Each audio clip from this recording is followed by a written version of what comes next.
Okay, today in class we talked about two different things, vertical angles theorem and the parallel lines postulate.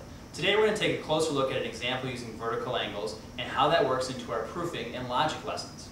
So on the board right now I have a drawing, and the drawing has some information that's given to us.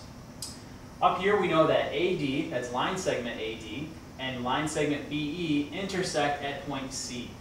Well, let's look at where those things are on the diagram. Here is A to D. Here is B to E. It intersects here at C.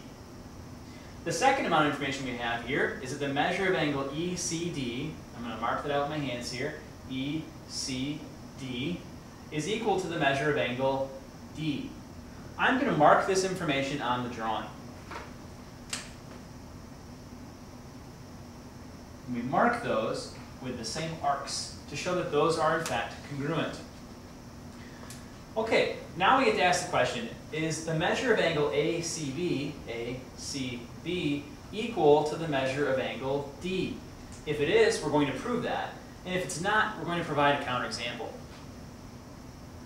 Well, we have to remember about vertical angles. They are defined such that two intersecting lines meet. The angles that are opposite to each other, this one and this one, and this one and this one, those are equal or congruent. So because I know that ACB is a vertical angle to angle ECD, I do know that this angle is in fact equivalent or congruent to this one. And the given information here tells us that ECD is congruent to angle D.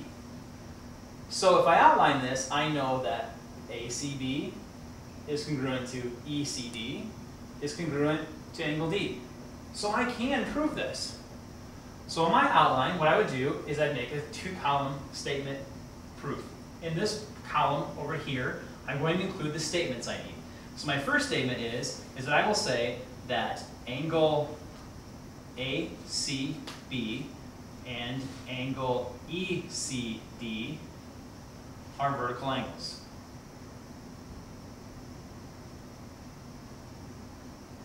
And they're vertical angles by the definition of vertical angles.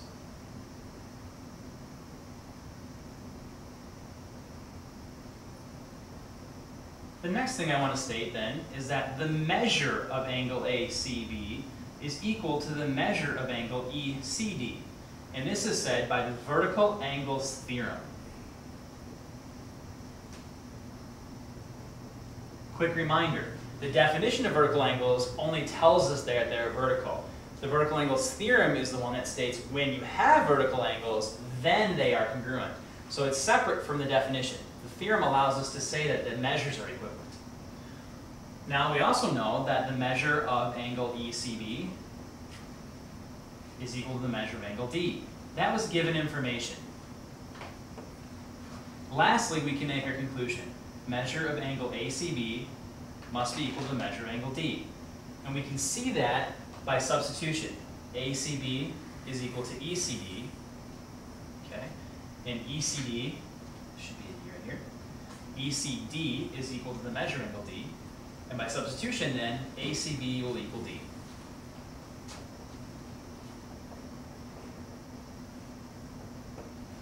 Okay, and that is our two-column proof of part A. Let's take a look at the other angles. Measure angle A, this one, is that the same as the measure angle D? Well, unfortunately, we don't have any more information about how the rest of the angles are equivalent. So I cannot right now say that A is equal to D. So I should provide a counterexample and how those may be different.